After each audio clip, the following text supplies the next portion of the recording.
Buenos dias. Hello to everyone out there. And my goodness gracious, I am so excited to talk about my first impressions of Fantasy Life I, the girl who steals time. My freaking goodness, guys. Oh, okay. So I'm just gonna say it right freaking now, dude. So there's no surprise. I love this game, dude. Okay, I'm I've got about 9 hours that I've been able to play as of right now. I'm recording this at 5:34 in the morning on Tuesday, May 27th. And oh my gosh, I love this game. I haven't been able to play as much as some of you, I believe, or most of you, but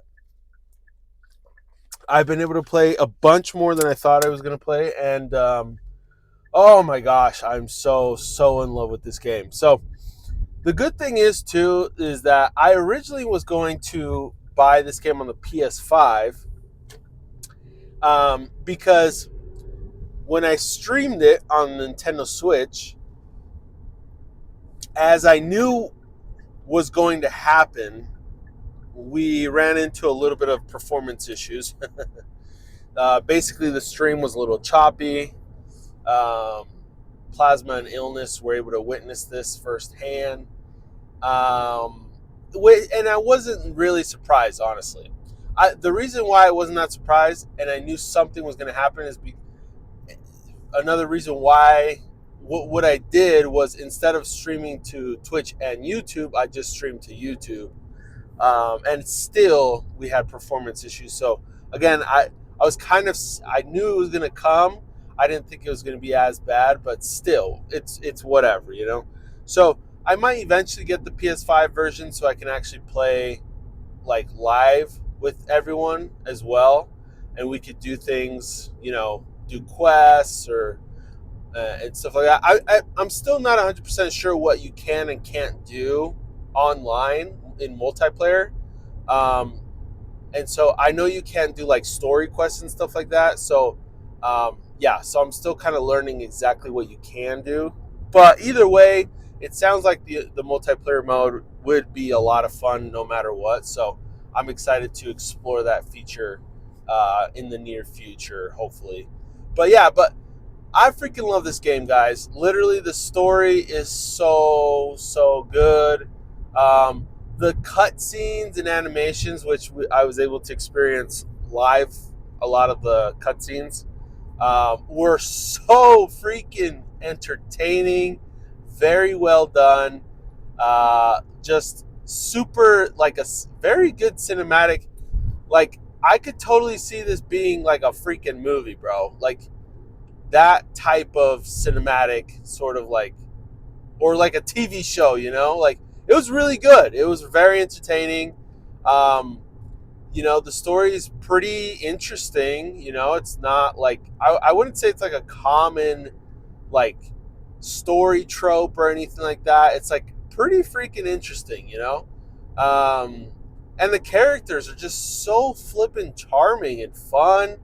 And like everything is like seems to be pretty dramatic and stuff like that, but there's also so much lighthearted like fun and like lighthearted drama that it just makes the game just put a freaking huge smile on your face. Like right now in the story, I'm to the point where I literally just saved Pino, the farmer. I was able to have him join my party, and yeah, and right now we discovered the groves. I still haven't gone into the grove because I've basically just been, so after I saved Pino and I unlocked the groves, I wanted to rank up my life since I'm a mercenary, and I just barely ranked up to, I believe, adept. And I was just gifted some freaking super cool armor. The Beast armor set, which is basically a wolf. It's got a wolf like helmet, and then like wolf like armor and stuff like that. And I got a silver claymore. Oh my gosh, I look so freaking cool, and I'm so like addicted to the grind, bro. Because literally, like after I got that outfit, which was at like freaking 12 a.m. last night, like 5 hours ago, like I wanted to keep playing more. I was like, oh my gosh, this armor set is so cool. I want to keep playing, but I gotta freaking go to sleep because I gotta go to work in 5 hours or so.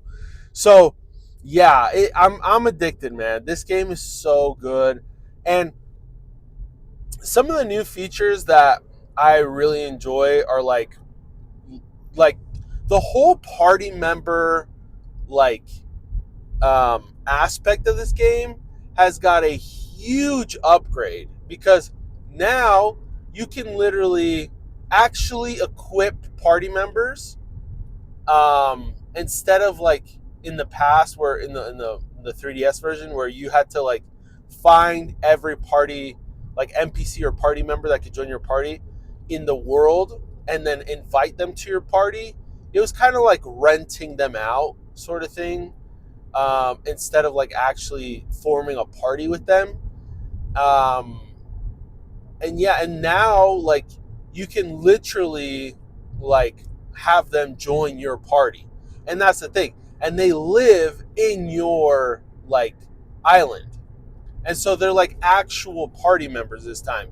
You can even like improve their equipment supposedly. I haven't got to that point yet, but like um yeah, and then the only thing that doesn't change is like their actual appearance, even though you can get like outfit changes for them, or at least like colors or whatever.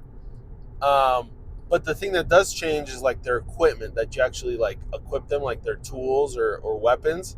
So I think that's pretty cool. That definitely gives you a little bit more personalization for all your party members.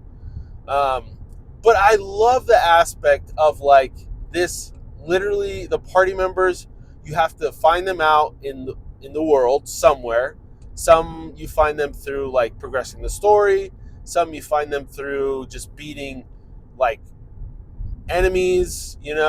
Some you find them in like yeah, and just like there's different ways to find them. So far, I found like the first three you find through the story, which is the carpenter girl, I forgot her name, and then there's Douglas and Bino. And then I found two yesterday as well, Taylor and then a cooking gal, just by beating random freaking like mini boss enemies in the map.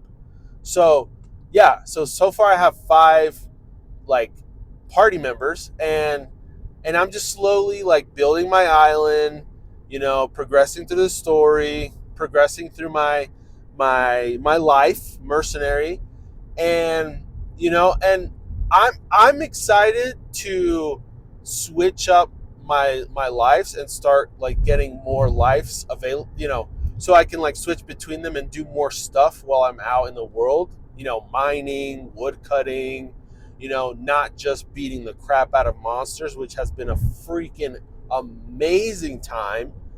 But yeah, the thing is, like, right now I'm just kind of focused on progressing the story because um, after watching a couple of reviews, I've noticed that, and they've also said that like you want to progress the story at least to a certain point, so that you have a lot of so you have access to a lot of the main features in the game. Like the dungeons, the farmer life, which I just got access to, the artist life, which right now I know that the next life I'm going to unlock is the artist life. Um, and so, yeah, so once I get past, I think one or two more chapters, I'm going to just like kind of stop progressing the story and focus more on like getting a couple more lives to a certain point where I can like, um, basically use those whenever I want, and I can just gather a lot more while I'm out in the world.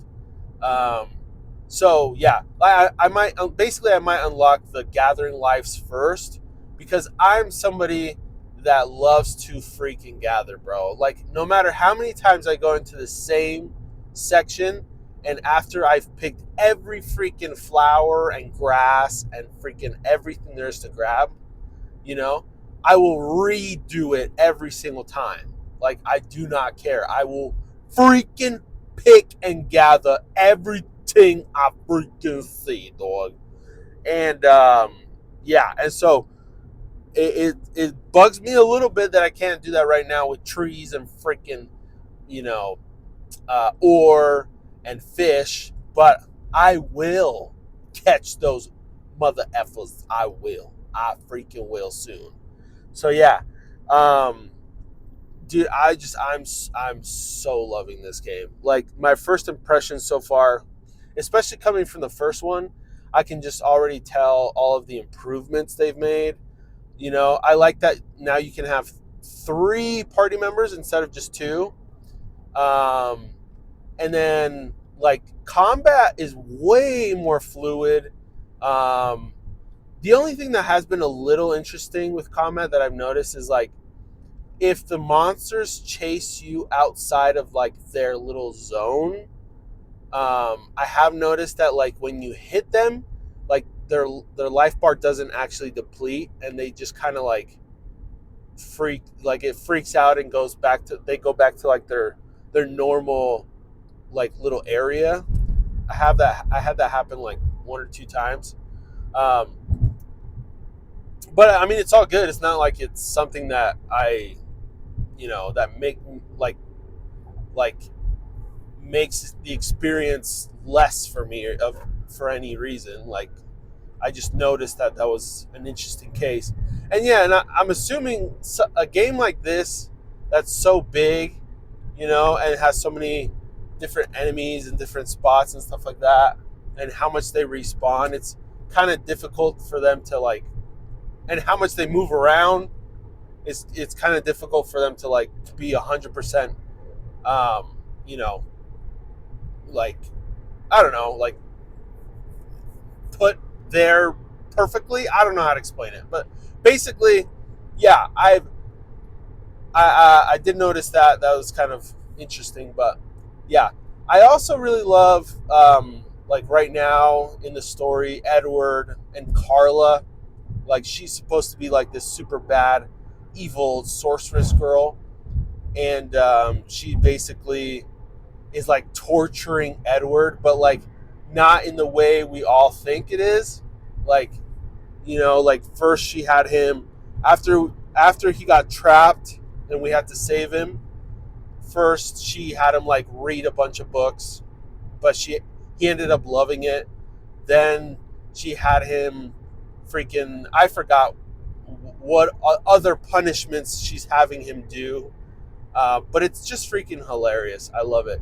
And honestly, like I've been progressing through the story mostly, but I feel like there's so much to do in this game so far. It's so huge. There's so much content in this game. It's insane. I can see why they were saying that before the game came out now. Like there's so much, and this is probably maybe another reason why it got delayed so much because bro, there is so much crap to do in this game. Like a lot of stuff to do. And I feel like I'm barely just scratching the surface. Like seriously. Like I feel like I've I have left so much things undone just to progress through the story, which is fine. But man, I can't wait to go back and freaking, you know, do side quests for the villagers in different like islands and towns. Go to Ginormosia, which I have barely been to at this point, you know, and just explore that freaking desert like area.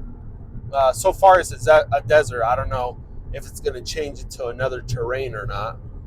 Um, and then your own island. There's so much things you can do on your own island, bro. It's crazy.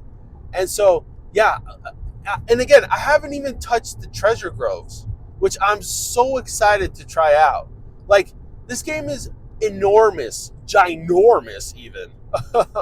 And I am so excited to keep playing. I'm absolutely in love with the music, the gameplay, the graphics, performance. I mean, I did have that little kind of hiccup during the live stream, but I've been playing it handheld on my Nintendo Switch ever since then, and I have not had any performance issues, not one.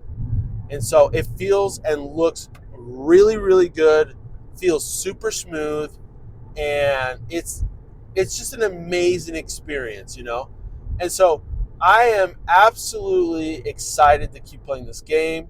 I'm really, really happy as well that a lot of you guys are enjoying this game. I've been, kind of talking to you guys um, in these past couple days about the game itself. It sounds like the game is having a lot of success, which is awesome news. I'm so happy for Level 5, you know, for the developers and how successful this game has become so far. So yeah, I'm absolutely stoked to keep playing this game. I'm loving this game, and yeah, those are basically my first impressions. I would love to hear your guys' thoughts on the game, on the story, where you're at, what life you are, what's your favorite part of the game so far. Yeah, let's freaking talk about it and just gush over how amazing this game is. All right, guys, thank you so much for watching. Like and subscribe. Shout out to all my members and everyone that's helped me out in any way, gifting members and all that. I really appreciate all you guys. So yeah, we'll see you guys on the next one. Peace and love.